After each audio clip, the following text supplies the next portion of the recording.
Welcome to T-Set Pass, my weekly Yu-Gi-Oh podcast talking all things competitive to casual. This week I'm joined again by Sladra as we talk about the future of Yu-Gi-Oh and what it means to us.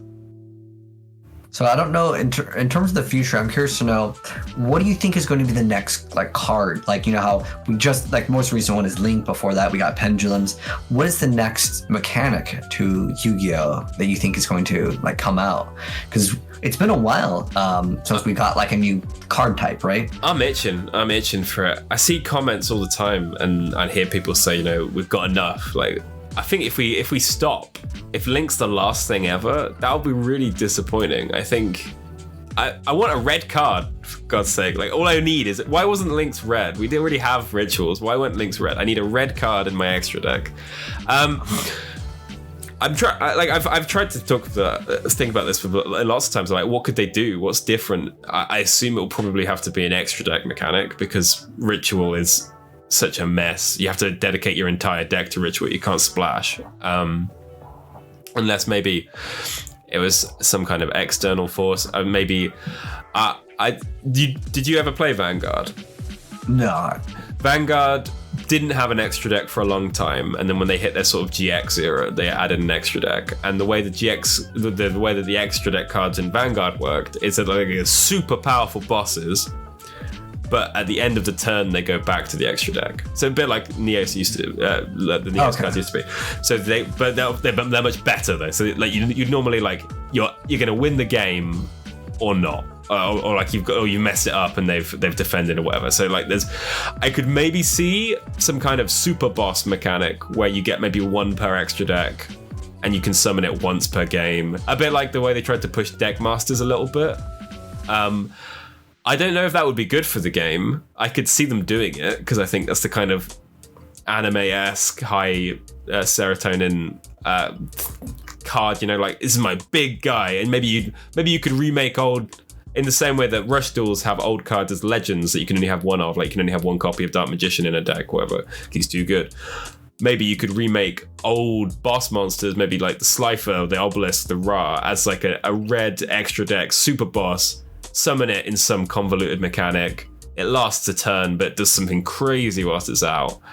I don't know. I don't think that would be particularly good for balancing, but I can't think of another way to use the extra deck in particular right now, unless they did something very, in the same way that Link's used columns in the way that nobody else had done before, maybe doing things like cards that rotate, and if they're facing you they do something, and if they're facing the opponent they do something else. But even then I feel like that would be more the kind of thing that they do for one specific niche archetype than for the entire game itself. What do you think? Do you think we'll even get another summon or a big rule shift? I think it has to. Well, generally what happens is when the anime goes to another era, they'll have some new thing, right? But now with Sevens, I haven't even watched it because it's not even the regular Yu-Gi-Oh anyway, so I didn't have any interest in it.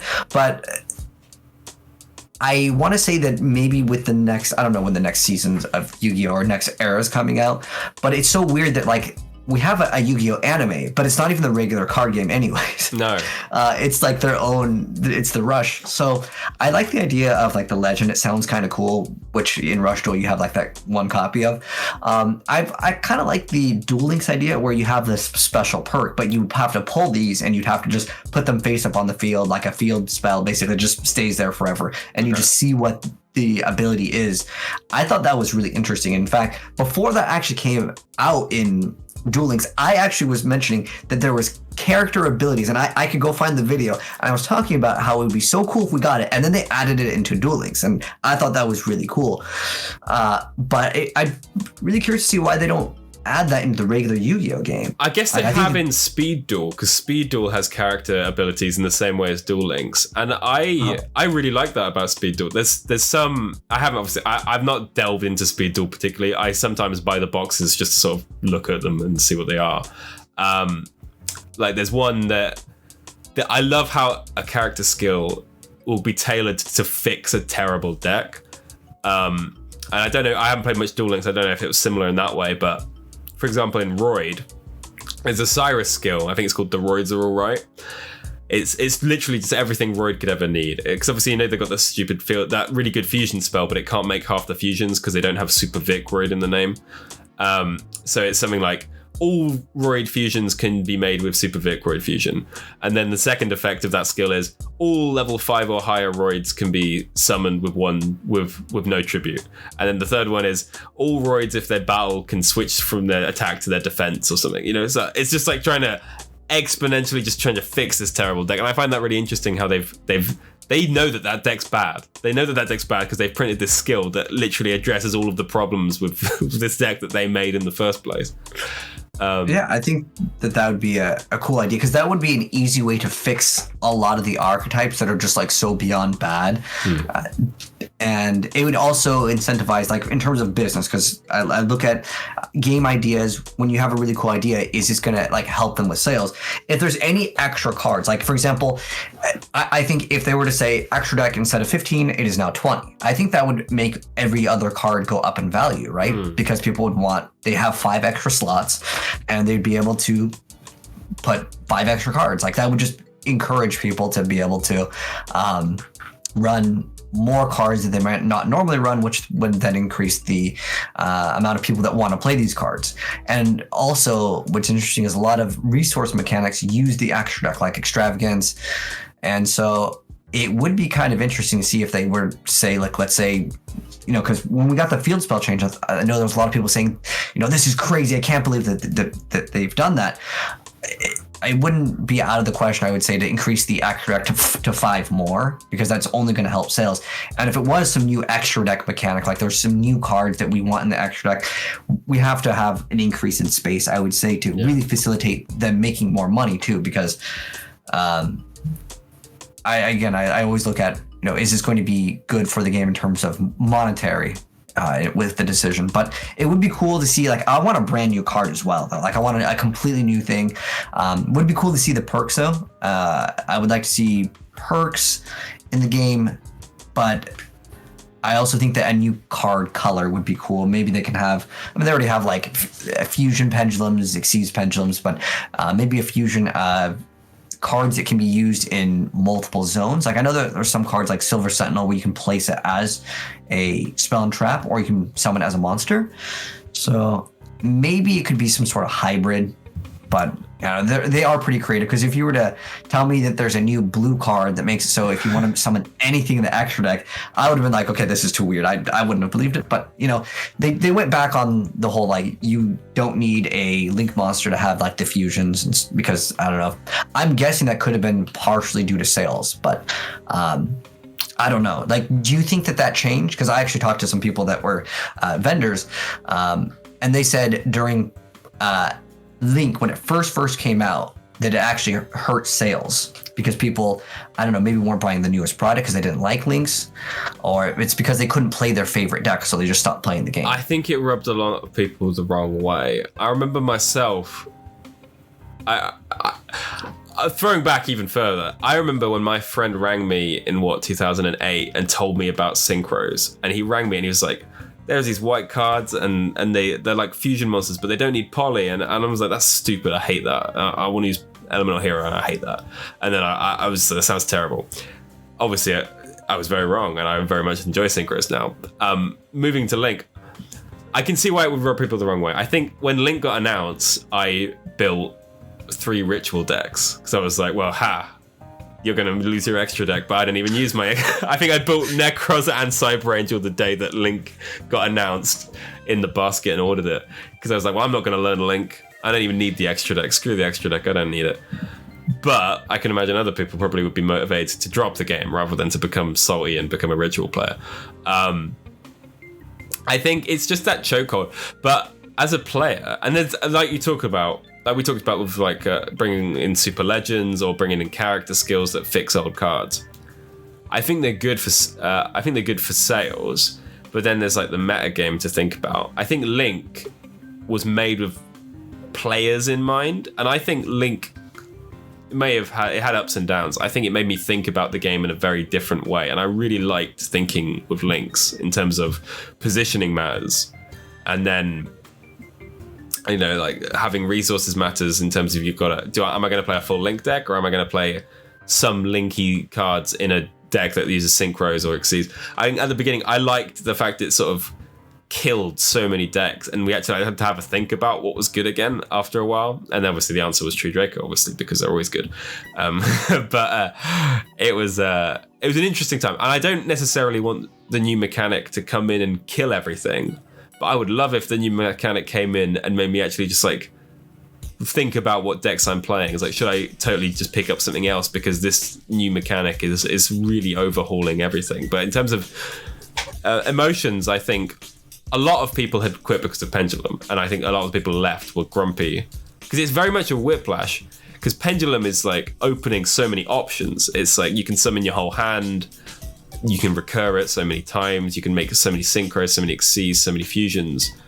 And then Link is the exact opposite of that. It's like, no, we're gonna chokehold the game, slow it down. We're gonna obviously then sped it up very much. But it was interesting that they went from the exact opposite design principle with Links and Pendulums. Yeah, I mean, I could only assume that it's done when they changed it for sales reasons. Because if you think about the way Link was designed, like if you go back to Synchros or Xyz, it's like, okay, if you didn't want to play those, right, you didn't have to. Like if you're a fusion deck, you didn't need to play Xyz or Synchros. But the thing with Links is, if you wanted to make 2 synchros, like you couldn't do it because you had to have the Link monster. So it forced people to do it, and I can see that being like maybe in design, they were like, okay, well, last time we made, let's say we made Xyz, synchro players didn't care. Well, this new mechanic, they're gonna have to. Every synchro player has to have Link monsters in their deck, so they're gonna have to buy it, right? So it could have been a best decision. I honestly don't know at the end of the day, but that's the way I personally see it. So whatever comes out, maybe in the very beginning they're going to force us to play it, and if the backlash is like, people aren't buying the product as often as they were, then they can go back. Like they changed the whole pendulum mechanic where it's not as like good anymore. But I think even within Link they fixed it there as well. Remember, they it was like it. that. So it was like even the mechanic, but like remember that pack that had Verte, it had Electromite, it had Halka-Fibrax, it had the Bujinki one that didn't work out as well. That was all in one pack. It's crazy, and it's like, Link clearly isn't working. We're gonna give you good generic stuff. Like it's interesting that pack feels like a real shot in the arm of like adrenaline again back into the game in terms of you can do crazy stuff again now in lots of decks that don't want to use Link. Yeah, I think that the new mechanic has to be like good though. It has to be good, and I think sometimes people are like, "Wow, it's overpowered." But at the same time, if you're making a new card, like a whole new like sort of type of a card, it has to be good. Otherwise, it's like, well, why even make it in the first place? So I think that it's totally fine to make something OP in the very beginning if it's new, because you want the players to be excited and not feel underwhelmed. I think it's better to feel overwhelmed in terms of game design than underwhelmed. When any video game, it goes with a new weapon in a video game, a new character, it has to feel powerful. So I don't know what else they can do really with the power of the game, because for me, having like a lot of 1-2 card combos is insanely powerful. So I mean, at the end of the day, the next step, I think, and I've seen this even in my comments, of like next, the new Yu-Gi-Oh cards are just going to be able to be activated from your deck. So like, I think that would be pretty crazy. But it would be interesting if traps, like battle traps, could be activated from the deck, because then you wouldn't have to worry about them being like, if there was a mirror force that activated from the deck, and then obviously I don't know, they can't really protect around that. I don't know, when you open the deck up as an option, in the same way that the grave is now an option in terms of basically being a second hand, it would change the way people play. I think people would be more careful. I think you're right in terms of it has to be good. I was just thinking back in terms of, we talked about there is no anime right now for Yu-Gi-Oh, for normal Yu-Gi-Oh at all in the West or in Japan, and there's only a Rush format. Do you think they would ever do a Western only cartoon, like separate from Japan? Like I was thinking about, do you remember Bakugan? When that was a big thing. I know of it with the little spheres that open up, right? Yeah. It was sort of just after Beyblade, probably just before some other stuff.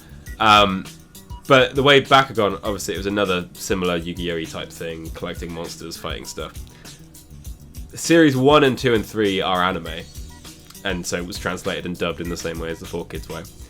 But Series 4, because Bakugan was very, very popular in the West, but was actually nobody cared in Japan, Series 4 is just made by the the dubbing company. They made an original series, a cartoon, for the West, because they're the people who are buying it.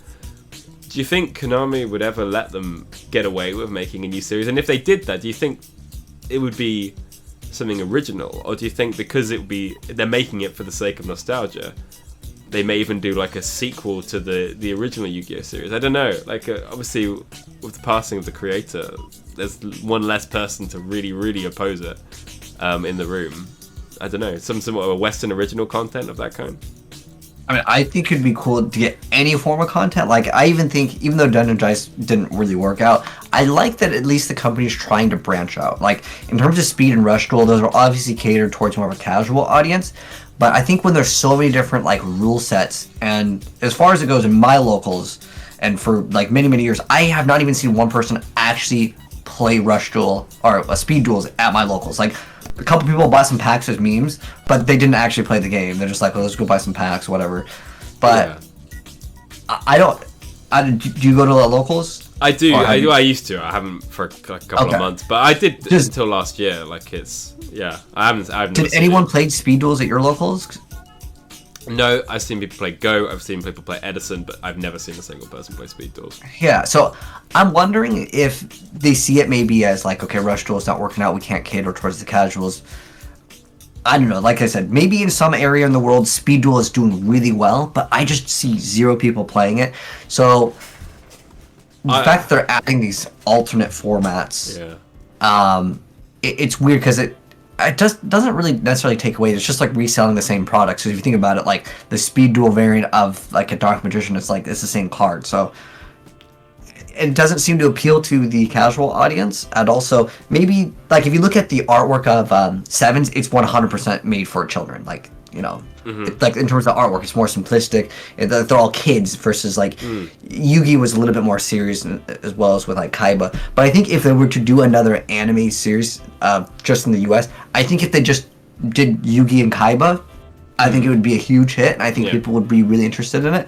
But I have no idea if there's some sort of like rights that like maybe some people have the rights to. And sometimes with Japanese license holders, especially with like Mario and a lot of the Nintendo stuff, I know they want nothing to do with the West in terms of allowing them to have their own stuff. I know for Smash Bros. It was like a huge issue to have any tournaments because they just didn't want it. I don't know. So they actually built that into the game as well, didn't they? Brawl, they added in tripping and all sorts of things to make it less competitive because they don't want people competing. They wanted it to be a fun game, so he made it worse for competitive on purpose to try and make it less good to fight. Yeah, so sometimes it's just like, you know, some of the creators that hold the licenses to these things, they want their vision to be the vision of the game. And I remember Kazuki said he never wanted this game to be about money, but when you have short prints, secret rares, I mean, at the end of the day, that would be all related to money, right? So, you know, that was one reason I know for a while people were like, okay, we can't have money involved in tournaments because the creator didn't want the game to be about money. But again, now maybe things can change in the future. That's, you know, what I'm really hoping for with Yu-Gi-Oh! As well as collabs. I mean, the Dragon Ball Z collab with Fortnite was a massive success. So if they could do, I don't know who else is in Shonen, but I know like One Piece, Yu-Gi, Dragon Ball Z. I don't know if Naruto's in there too, but if they did a Naruto deck, that would be cool too. And again, they could do these collabs where if you buy the Naruto structure deck, you get a Yu-Gi, a very specific like Yu-Gi-Oh card that's like Naruto themed, and that's the only way to get it. I think I think you're right there in terms of, and looking at those card games, obviously those card games don't need a card game show to promote their card game. I've seen a lot of people ask for a Yu-Gi-Oh show that isn't them playing the card game, but it's more the lore of the card game. You've seen it with the Albaz stuff, you saw it last series with the World Legacy stuff, and way before that with like the Nichiria tribes warring, that kind of thing. I think people just want something to engage with, and I think people aren't playing the One Piece card game because Luffy in the show runs a red-green deck. You know what I mean? Like, they're playing it because they like the characters, they want to see the pictures. If there was a show, like let's say it was like Lord of the Rings, but it was Yu-Gi-Oh characters, and the king was The wizard was Dark Magician, and he was like Merlin, and they went and sent an adventure trying to go and kill the Blue Eyes White Dragon. I think people would just be equally as engaged with that, and then they'd go to the deck and be like, oh, he's the one that killed the Blue Eyes in that episode, or whatever. And I think people would play it just as much as if Timmy or someone in the next pack has Odd Eyes and he uses it in his duel. I think if the characters were characters and the cards themselves, I think people would engage with that in an interesting way. I mean, that is an interesting take on it. I'd like to see, and I think at the end of the day, any content is still content for the game. And so, like, I think the anime does help get some people into the game, but to keep people in the game, they actually have to kind of enjoy the card game, especially because, like I mentioned before, I feel like Yu-Gi-Oh! Is legitimately like another part-time job. Like, there's just so much things to learn with this game versus with like other games, you can just hop in and play, right? At Fortnite, there's a new update, there's a new vehicle, weapon, new maps, whatever. You can just hop in and play. But Yu-Gi-Oh! Needs to somehow bridge that gap, and I think they technically are trying to with Speed and Rush, but I don't know if it's anywhere near available for younger audiences, because when you look at the younger audience, who's going to have to pay for the stuff? Their parents, right? And other parents going to have several $100s to buy all these new decks, every single ban list. No. And that's just another snippet of our conversation. If you want the full 4-hour raw conversation that me and Sladra and me and Abyss had, who I had on the last episode of the podcast, then join the Patreon and get the full thing there.